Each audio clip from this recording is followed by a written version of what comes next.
Catus Maximus here. This was the third in that little set of promotional products Koken has sent me.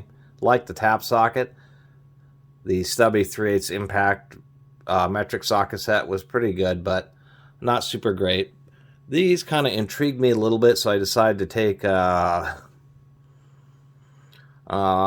closer look at these. These are ball detent retention sockets. These would be kind of what you would use similar situations like magnetic sockets. And the idea with these, of course, is that they have little ball detents, 2 of them.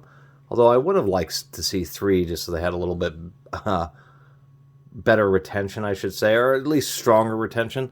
They are pretty decent by themselves. But Koken tools are pretty expensive. They're like tool truck prices. Even this little 5-socket set, they do intentionally actually ship them like this so they don't ding each other up during shipping. Still, it's like 40 bucks for this little set. Some of the things that I was noticing about these, I should say, is one, I like the idea because versus a magnetic socket, you have 2 issues with magnetic sockets. Of course, little flakes of metal and debris can build up in there, which you can, of course, blow out with air, but that is something. The second thing is if you are working on a fastener that, say, is a nut, and you have a little bit sticking out here, obviously with a magnetic socket, you're just not going to be able to use it. You just don't have the depth. The magnet is filling the socket. So something like this would still allow you to, say, grab a hold of a nut and then thread it on. And that's what really intrigued me. And they are still useful for that type of situation. However, there's a couple of things that kind of put me off a little bit about these. One, even though they're meant for hand use only, inevitably with this type of socket, people will put them either on impact drivers or at least power drills, especially when you're working with sheet metal fasteners. And they put a really deep undercut in order to get this retention, this spring in there. And so that kind of makes the end of the socket not as durable. They are made out of excellent steel, but nonetheless, that is a pretty deep undercut there. The walls are going to be really thin right at the end.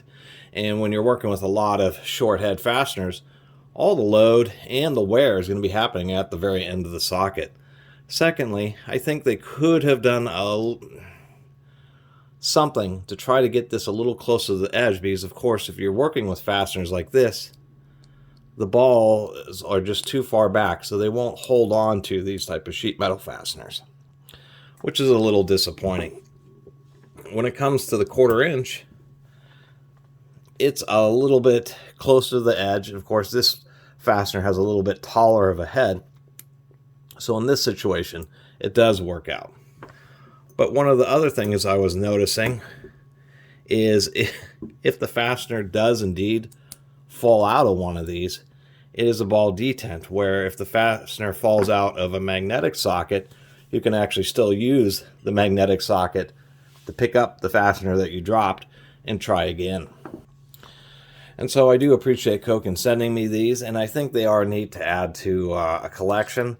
But to tell you the truth, if you're looking to get some type of sockets that retain fasteners, I would definitely recommend getting magnetic ones first, and maybe get some of these ball detent retention style ones only if you really need it, or in situations where you're actually installing a lot of nuts and you actually need that extra depth that the magnet takes away. Other than that, pretty good fit and finish, really nice undercuts, nice chamfer. Not a whole lot else to say. Nice deep roll stamping. Koken does have pretty decent quality control, except for on that 3/8 stubby socket set I just reviewed a few days ago. And that's about all I have to say about these. I really appreciate everybody who's been watching and subscribing. And if you haven't subscribed, please do. Till next time, Catus Maximus out.